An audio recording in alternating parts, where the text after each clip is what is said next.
সকলৰ বাবে এই মুহূৰ্তত লৈ আহিছো এটা গুৰুত্বপূৰ্ণ খবৰ। কংগ্ৰেছ নেতা ৰাহুল গান্ধীৰ বিৰুদ্ধে এবাৰ কৰিমগঞ্জত ৰুজু হৈছে গোচৰ। অনুসূচিত জাতি মৰ্চাই ইতিমধ্যে ৰাহুল গান্ধীৰ বিৰুদ্ধে মন্তব্য প্ৰকাশ কৰিছে আৰু সমান্তৰালকৈ গোচৰ ৰুজু কৰিছে সদৰ থানাত। এই ডাঙৰ খবৰটো টাইম মিটৰ দৰ্শকসকলক এই মুহূৰ্তত জনাইছো। কংগ্ৰেছ নেতা ৰাহুল গান্ধীৰ বিৰুদ্ধে ৰুজু হৈছে গোচৰ। কৰিমগঞ্জ সদৰ থানাত অনুসূচিত জাতি মৰ্চাই ৰুজু কৰিছে গোচৰ। বিৰূপ মন্তব্য কৰাৰ বিৰুদ্ধে এতিয়া ডাঙৰ খাই উঠিছে অনুসূচিত জাতি মৰ্চা।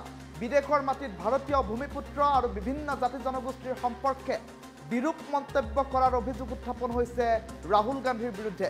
দেশৰ সংবিধান প্ৰদত্ত জাতি জনগোষ্ঠীৰ সংৰক্ষণ ব্যৱস্থা বাতিল কৰাৰ হুংকাৰ দিছিল ৰাহুল গান্ধীয়ে। আৰু ৰাহুল গান্ধীৰ এই মন্তব্যৰ পাছতেই ডাঙৰ খাই উঠিছে অনুসূচিত জাতি মৰ্চা। কৰিমগঞ্জ সদৰ থানাত ৰাহুল গান্ধীৰ বিৰুদ্ধে ৰুজু কৰা হৈছে গোচৰ। আজিৰ দিনটোত ইতিমধ্যে কৰিমগঞ্জ সদৰ থানাত কংগ্ৰেছ নেতা ৰাহুল গান্ধীৰ বিৰুদ্ধে গোচৰ ৰুজু কৰা হৈছে বুলি প্ৰাথমিকভাৱে খবৰ আহি পৰিছে। এই মুহূৰ্তৰ এটা গুৰুত্বপূৰ্ণ খবৰ টাইম মিটৰ দৰ্শকসকলক জনাইছো, কিয়নো শেহতীয়াকৈ দেখিবলৈ পোৱা গৈছে ৰাহুল গান্ধীয়ে কেতবোৰ মন্তব্য কৰিছিল।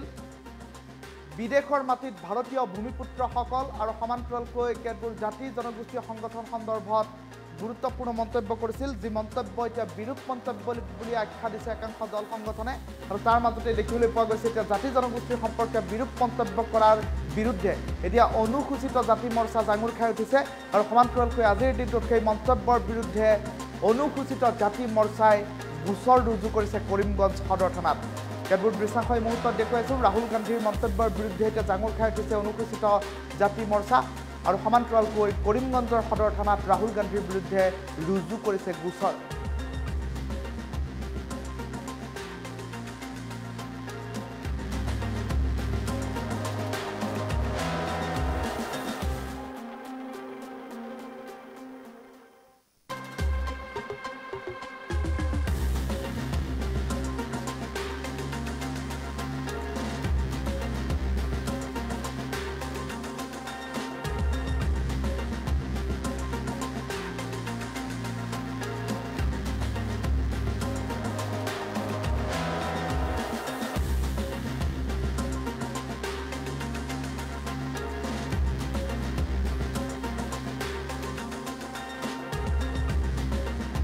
বন্ধুরা, আজকে আমরা এই করিমগঞ্জ থানা সদরে এসেছি। আমাদের সঙ্গে আছেন আমাদের ভারতীয় জনতা পার্টির করিমগঞ্জ জেলার সভাপতি এবং আমার সঙ্গে আছেন আসাম রাজ্যিক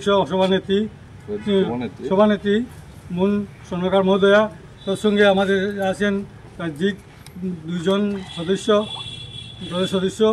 অমর রায় এবং কৃষ্ণ দাস এবং অন্যান্য আমার বিজেপির জেলা স্তরের অনেক কর্মকর্তা আছেন এবং আমার অনুসূচিত জাতি মোর্চার সব কর্মীরা আছেন।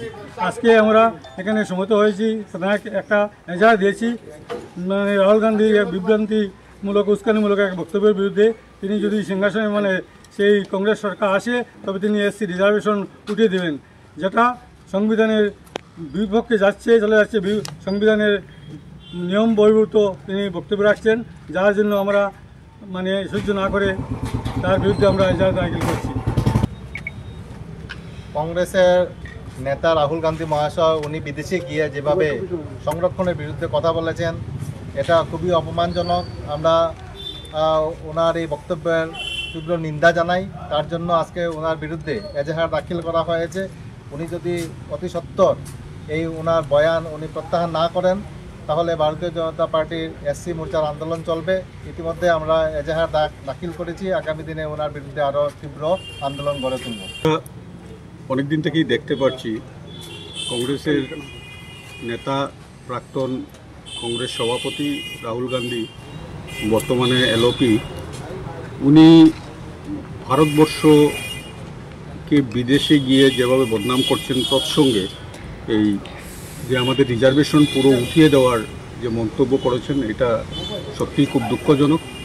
এটা ভারতবর্ষের যে গণতন্ত্রের যিনি প্রণেতা ডক্টর ভীমরাও আম্বেদকরকে অপমান করা।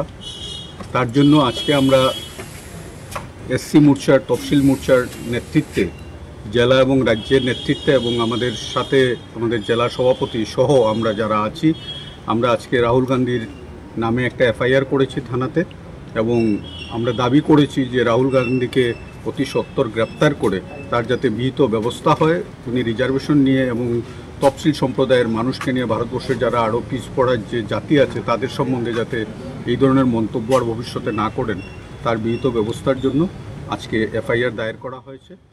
আর আমরা মনে করি যে ভারতীয় জনতা পার্টির যত মোর্চা আছে আমাদের সবাই